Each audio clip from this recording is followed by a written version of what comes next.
नमस्कार दोस्तों, मैं हूं आपका दोस्त नवीन। अच्छा, एक चीज़ आपसे पूछनी है भाई, कोई रिफ्यूज़ल देख के भी खुश होता है क्या? मेरे एक क्लाइंट है जो इस रिफ्यूज़ल को देख के बहुत खुश हुए हैं और यूके की रिफ्यूज़ल है ये।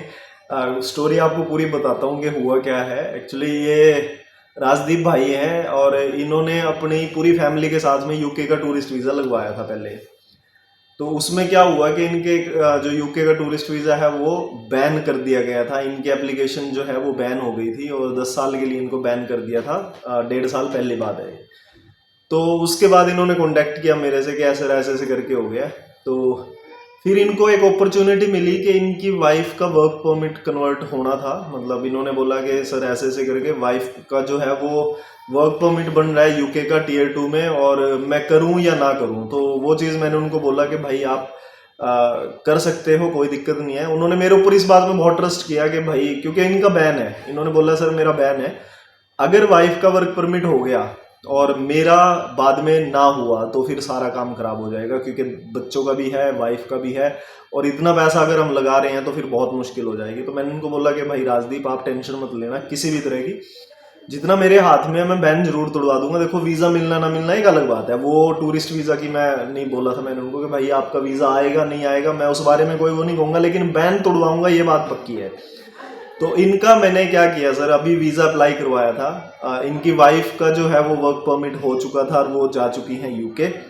और इन्होंने फिर मुझे बोला कि सर अब क्या करें, तो मैंने इनका वीज़ा अप्लाई करवाया था। अब वो बैन टूट चुका है और बैन टूटने के बाद रिफ्यूज़ आई है, तो वो रिफ्यूज़ देख करके खुश हुए कि भाई रिफ्यूज़ हो गया है। मतलब एक जो सेक्शन है वहाँ पर इमिग्रेशन में 4 पैराग्राफ है, उस 4 पैराग्राफ के अंडर इनको फिर जो है वो रिफ्यूज़ किया गया। पहले 9 जो था, रूल नंबर 9, उसके अंडर इनको बैन किया गया था 10 साल का। तो जब रिफ्यूज़ल आई तो इन्होंने भेजा सर ये आया है। तो मैंने इनको बोला कि मुबारक हो आपकी रिफ्यूज़ हुई है।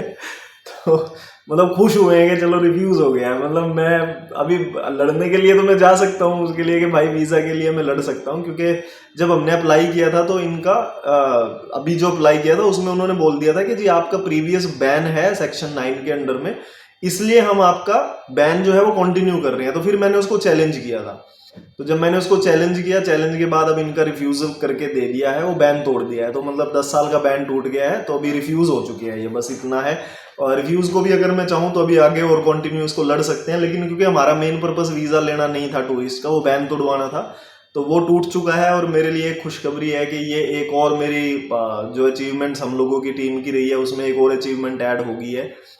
एक केस और ऐसा था पीछे, उनका भी बैन टूट करके और उनका भी रिफ्यूज़ कर दिया गया था, तो उनका भी फिर मैंने भेजा हुआ है रिफ्यूज़ल के बाद दोबारा वीज़ा के लिए। तो मतलब बैन टूट चुका था उस केस का भी, और ये भी बैन टूट चुका है। तो भाई बहुत बहुत मुबारक हो राजदीप जी आपको, आपकी रिफ्यूज़ल आई है।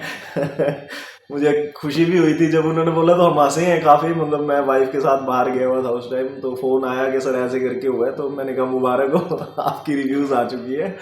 तो बल्कि इनकी वाइफ ने फिर यूके से भी फ़ोन किया था कि सर थैंक यू, आपने रिव्यूज़ करवा दिए।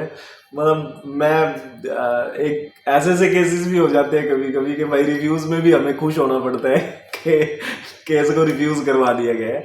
बाकी आप सब जुड़े हुए हैं, आपको अगर यूके के बारे में कुछ भी इन्फॉर्मेशन चाहिए होती है तो टीम से कॉन्टैक्ट जरूर कर लेना। आप सबका बहुत बहुत धन्यवाद है। Thank you.